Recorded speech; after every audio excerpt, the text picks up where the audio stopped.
Good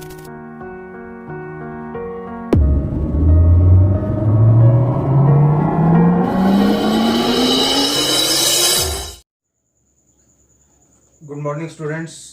तो आज हम आपके लिए फ्यूचर परफेक्ट कंटिन्यूअस टेंस लेकर उपस्थित हुए हैं, जिसका कि मैं, आप और सभी मिलकर इसका विधिवत अध्ययन करेंगे।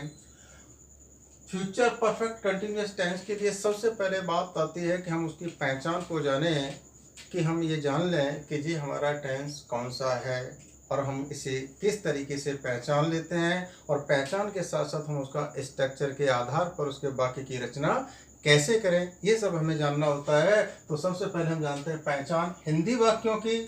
हिंदी वाक्यों में क्या होगा?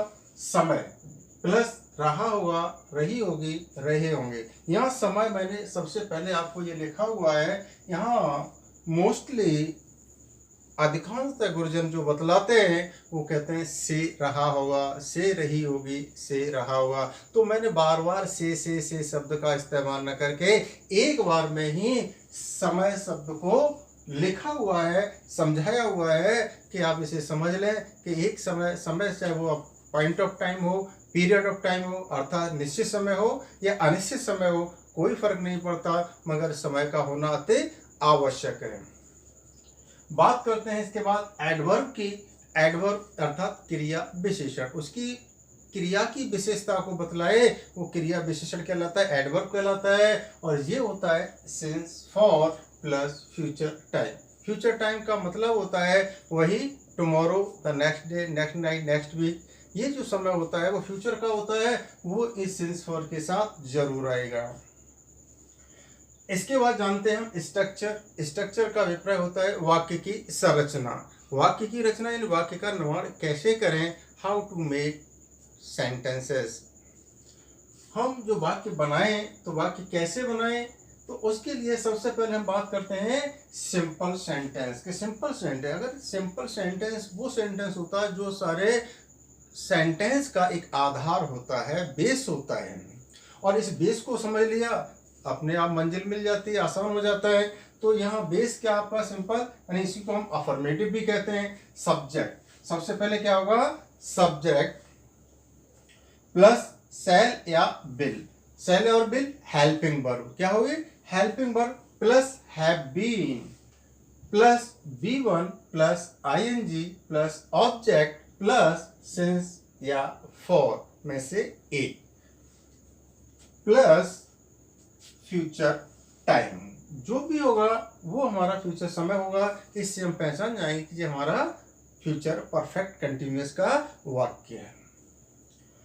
इसी सिंपल सेंटेंस को हम कन्वर्ट करते हैं, बदलते हैं, चेंज करते हैं किसमें? नेगेटिव अर्थ में। अगर नकारात्मक सेंस में वाक्य बनाना हो तो हम उसको कैसे बनाएंगे? उसके लिए नेगेटिव सेंस में क्या होगा?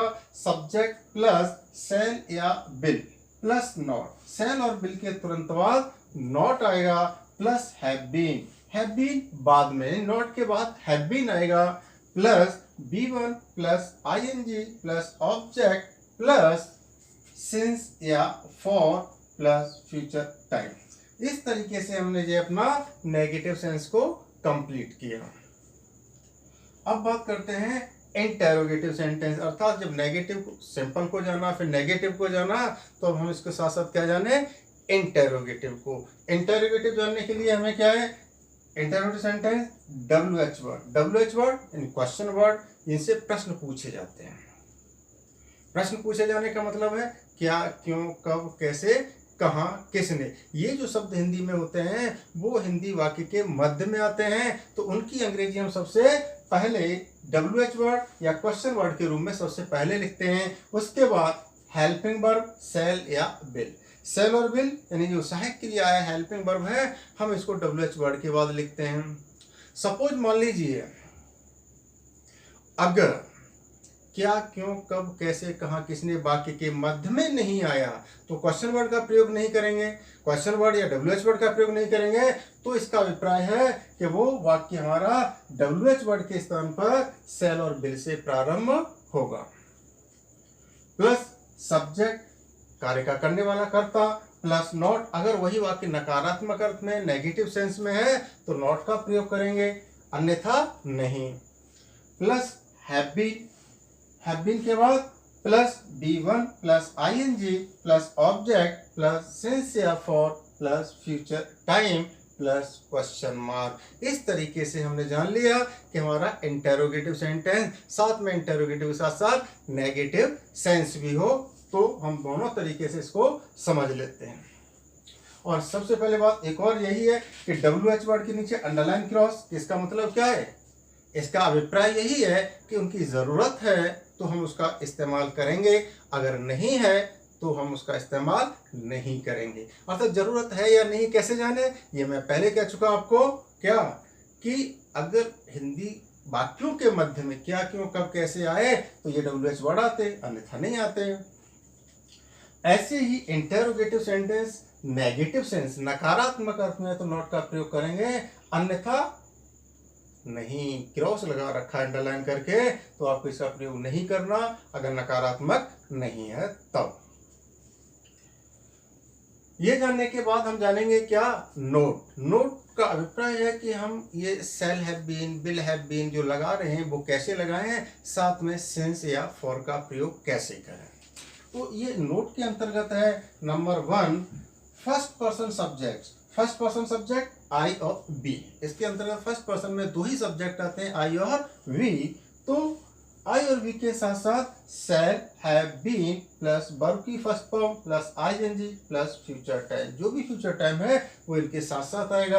अब second number, second and third person subject. Second person के अंतर्गत केवल यू और थर्ड पर्सन के अंतर्गत they, he, she, it, name and all other subjects. And all other जैसे स्टूडेंट्स, टीचर्स, प्लेयर्स, ठीक है, ये जो शब्द आते हैं तो उनके साथ साथ हम क्या करेंगे, will have been plus B1 plus ing plus future time, ये जो हम लगाते हैं और हमारा नंबर 1 और नंबर 2 कंप्लीट होता है। इसके बाद नंबर थर्ड पर हम बात करते हैं किसके, point of time. Point of time निश्चित समय। निश्चित समय का मतलब है फिक्स टाइम हो, टू दी पॉइंट बात हो, एकदम पीक पॉइंट की बात होती है, तब हम कहते हैं कि वो पॉइंट ऑफ टाइम है। इसको मैंने शो किया हुआ है बड़े कोष्टक में पॉइंट लगा करके, अर्थात वो समय जिसका खंडन न हो।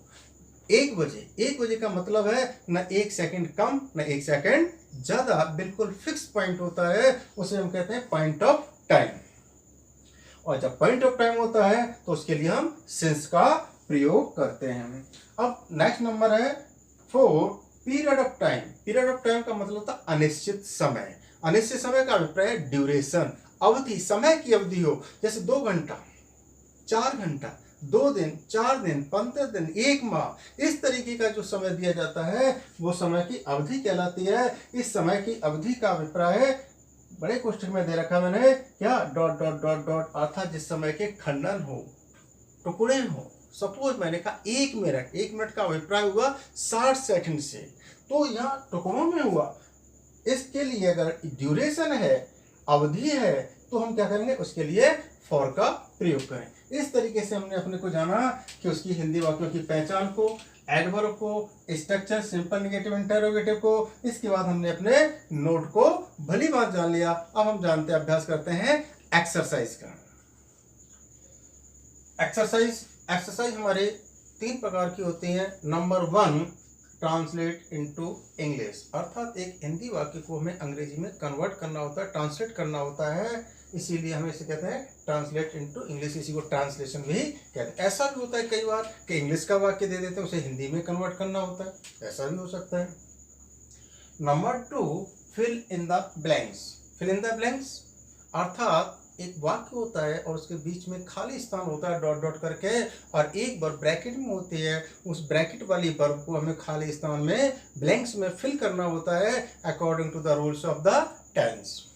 Next number 3 choose the correct alternative choice, MCQ, multipurpose choice question. इसके अंतर्गत होता क्या है कि ABCD 4 विकल्प दिए जाते हैं एग्जाम में, और उसमें से कोई एक सही आंसर होता है, 3 गलत होते हैं, तो हमें सही आंसर का चयन करना होता है, चूज करना होता है, और उसको हम सही जगह पर उसको फिल करते हैं। होता ये है कि इसका जो सबसे ज़्यादा महत्व होता है, इम्पोर्टेंस है, वो कहाँ पर है? कंपटीशन एग्जाम में। जो कंपटीशन एग्जाम होती हैं उनमें से इसी प्रकार का क्वेश्चन होता है। और ओएमआर शीट में क्या है? बबल्स दिए होते हैं और उनमें से जो सही आंसर का पॉइंट होता है ABCD में से, उसमें से उसी सही पॉइंट वाले ABCD में से किसी एक को फिल करना होता है, अर्थात उसे डार्क करना होता है। इस तरीके से हमने अपने एक्सरसाइज को समझ लिया। अब हम करते हैं एक्सरसाइज नंबर 1 का ट्रांसलेट इनटू इंग्लिश। एक वाक्य लेते हैं जिसको हम अंग्रेजी में ट्रांसलेट करेंगे।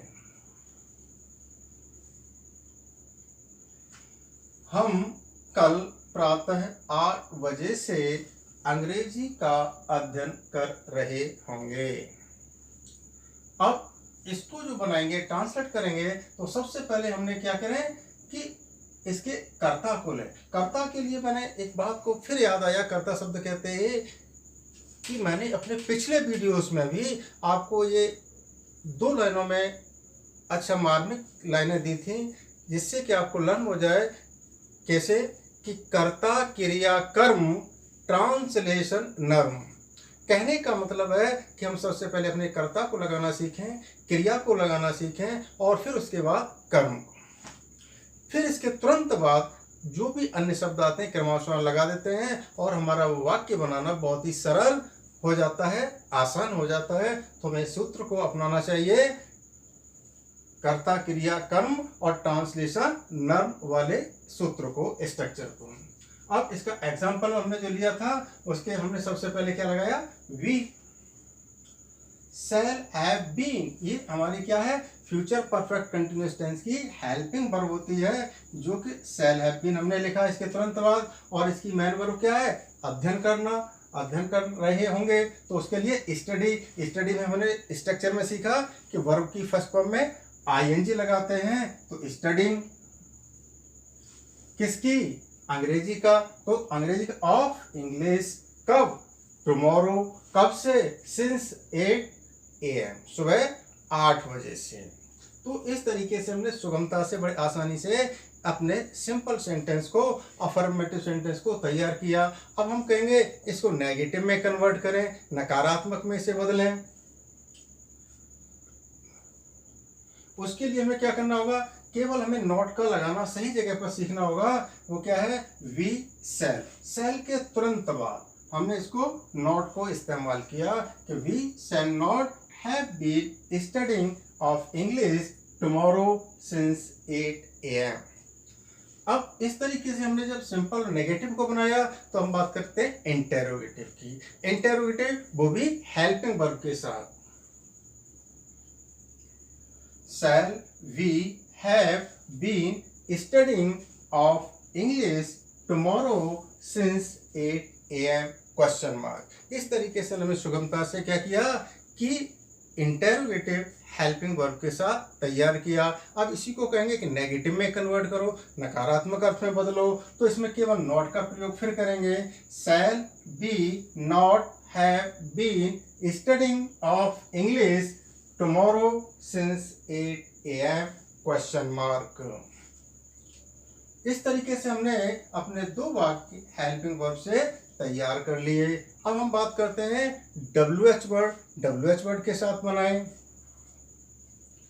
और WH वर्ड मैंने पहले आपको बतला दिया क्या WH वर्ड को, कि ये क्वेश्चन वर्ड होते हैं, व्हाट, व्हाई, व्हेन, वेयर, जो हमें हेल्पिंग वर्ब से पहले लगाने होते हैं।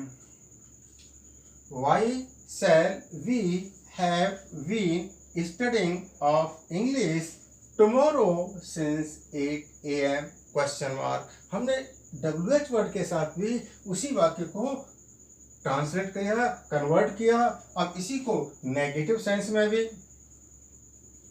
Why shall we not have been studying of English tomorrow since 8 AM? Question mark. इस तरीके से आसानी से हमने एक वाक्य के 6 वाक्य बना लिए कि पहले 2 सिंपल सेंटेंस यानी अफर्मेटिव सेंटेंस, दूसरा नेगेटिव सेंटेंस और तीसरा और चौथा हेल्पिंग वर्ब के साथ इंटेरोगेटिव सेंटेंस जो कि पॉजिटिव सेंस में है तो दूसरा नेगेटिव सेंस में है, फिर दो लास्ट के WH वर्ड के साथ जो कि एक अफर्मेटिव सेंस में है तो दूसरा नेगेटिव सेंस में है। अब बात करते हैं दूसरी एक्सरसाइज, सेकंड नंबर वाली fill in the blanks. Fill in the blanks में किस तरीके से करते हैं? Number 1, he ... his 10 years as a principal in next July, bracket में वर्ब है कंप्लीट। अब इसको क्या करें, इसे हमें यही देखना होगा, नेक्स्ट जुलाई फ्यूचर का समय दे दिया और जुलाई भी फिक्स कर दिया और समय भी फ्यूचर का क्लियर किया है। अब बात करते हैं किस तरीके से कि ही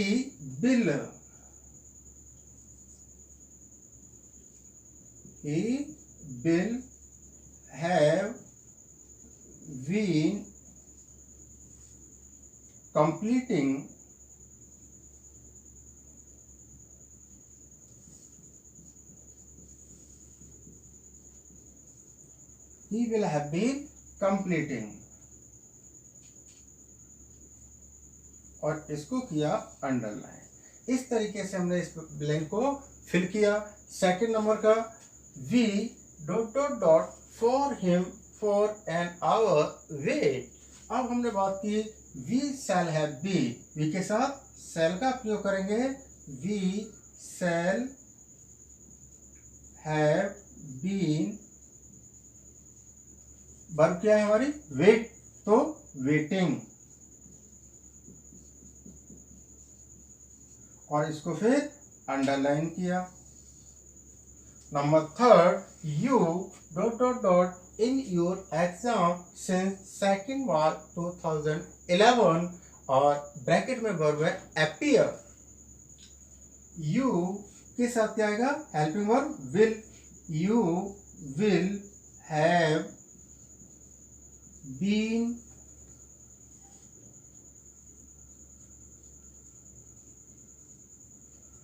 appearing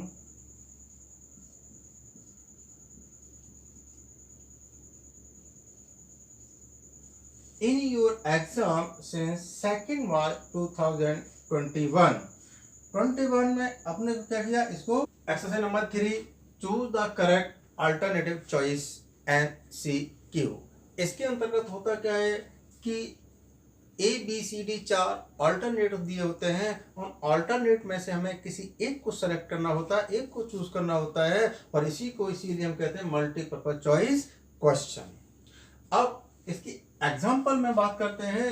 number 1, cricket teams ... match since next Monday. Next Monday future की पहचान है, तो ये क्या है, ABCD में जो हमारे 4 विकल्प दिए हैं, have been playing, had been playing, shall have been playing, will have been playing. इस तरीके से ABCD के हमने चारों विकल्प को पढ़ा और इनमें से देखा कि दो जो सबसे अधिक मोस्ट संभावित गलत आंसर है उनको हम पहले क्रॉस कर दें, जिसके बचे हुए दो जो आंसर होते हैं उनमें से हमें एक आसानी से सही आंसर बड़ी आसानी से चयन करने की सुविधा होती है, समझ में सही से आ जाता है।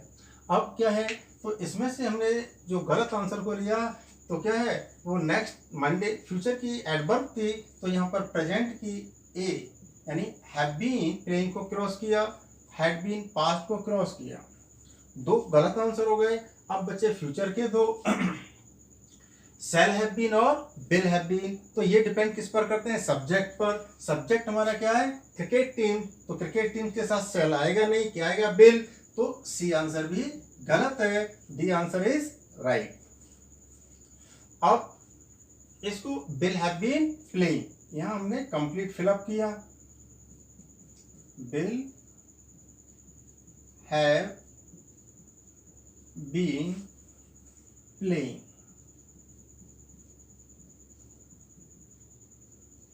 और इसको अंडरलाइन किया। अब बात करते हैं second, by the end of this month, इस महीने के अंत तक, ठीक है, मंथ MONTH ये स्पेलिंग है। इस महीने के अंत तक, ये फ्यूचर के लिए, अभी समाप्त नहीं हुआ, आने वाला समय, इसीलिए C dot dot dot in this office for 15 years. इसकी जो विकल्प दिए हैं वो क्या है, ABCD चारों में।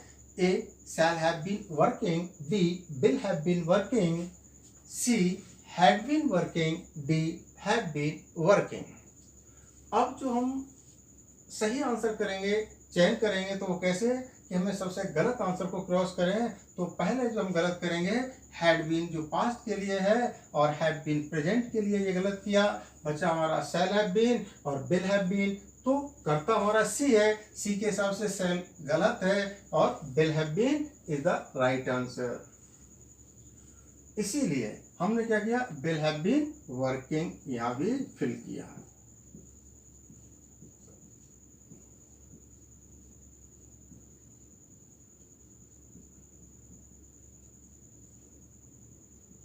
अंडरलाइन। इस तरीके से हमारा सेकंड एग्जांपल भी सही हुआ। अब हम बात करते हैं थर्ड के, the lazy boy dot dot dot for 2 hours।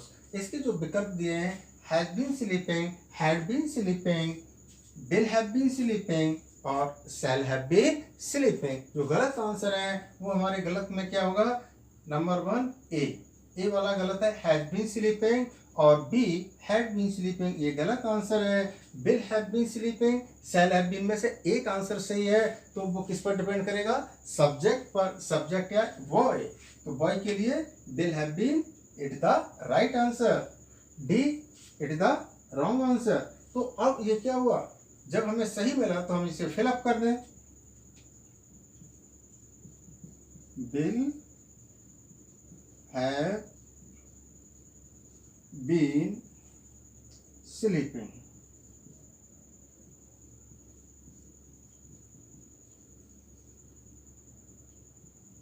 Underline. इस तरीके से हमने थर्ड का भी चयन कर लिया। Number 4, some boys dot dot dot in the river since 4 o'clock। अब इसके जो आंसर हैं, 4 विकल्प जो दिए हैं, will have been swimming, B shall have been swimming, C has been swimming, D had been swimming. इस तरीके से इन 4 में से हमें 2 को सबसे पहले गलत करें। वो क्या है, हैज बीन प्रेजेंट का है और हैड बीन भी पास्ट का है।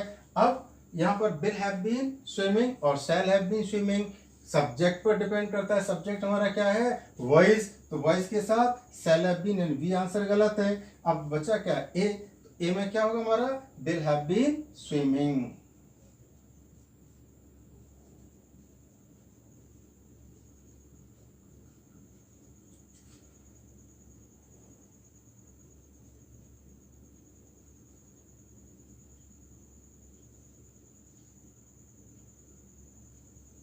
अंडरलाइन किया। इस तरीके से हमने अपने चारों एग्जाम्पल को फिलअप किया, सही तरीके से सीखा, विधिवत अध्ययन किया। और मैं आपसे भी यही आग्रह करूंगा कि आप हर वीडियोस को, जो मेरे चाहे वो प्रेजेंट का इंडेफिनिट है, कंटिन्यूअस है, परफेक्ट है, परफेक्ट कंटिन्यूअस या पास्ट के हैं या फ्यूचर के, तीनों टेंस के चारों जो पार्ट हैं उनका आप विधिवत लगातार अध्ययन करें, लगातार अध्ययन करें। एक दिन ऐसे अभ्यास करते करते आप एक बहुत अच्छे ज्ञाता बनेंगे। और फिर साथ ही एक बात और मैं कहूँगा कि per day 5 meaning, 5 verbs per day आप नियमित याद करते हैं, डेट वाइज याद करते हैं, तो आपके पास शब्दकोश का भी अथाह भंडार होगा और आप किसी भी तरीके के वाक्य को आसानी से सुगमता से बना लेंगे। और वो लोग जो आपको कहते हैं 5 मिनट में सिखा देंगे, 20 मिनट में, वो सब मिथ्या हो जाएगा आपके लिए। क्योंकि जब आपके पास नॉलेज, बेसिक नॉलेज नहीं है, फिर आप 5 मिनट में, 10 मिनट में, 20 मिनट में कैसे सीख पाएंगे, नहीं सीख सकते। मुझे ऐसा विश्वास नहीं होता। मगर ठीक है, जो लोग कहते हैं वो अपनी जगह से ही है। शॉर्ट टिप दे दिए। शॉर्ट टिप देने का क्या मतलब है कि बच्चे का बेस यानी आधार बनेगा ही नहीं, बेसिक तो नींव है ही नहीं। जब बेसिक नींव बनेगी तब मंजिल कैसे ले जाएंगे आप। जब बेसिक नींव है, आपकी आधार है, तो आप मंजिल कितनी ऊंची खड़ी कर दें। अर्थात कैसे भी वाक्य को बना ले हैं, तो आपको आधार सबसे पहले सीखना होगा। साथ साथ 5 वर्ब, जो मैन वर्ब जिसको कहते हैं, वर्ड्स जिनको कहते हैं, आप निश्चित रूप से याद करें। और याद करने के साथ साथ आपका ज्ञान अथाह होगा और आपको अपने जीवन में निश्चित रूप से सफलता मिलेगी। Thank you, best of luck.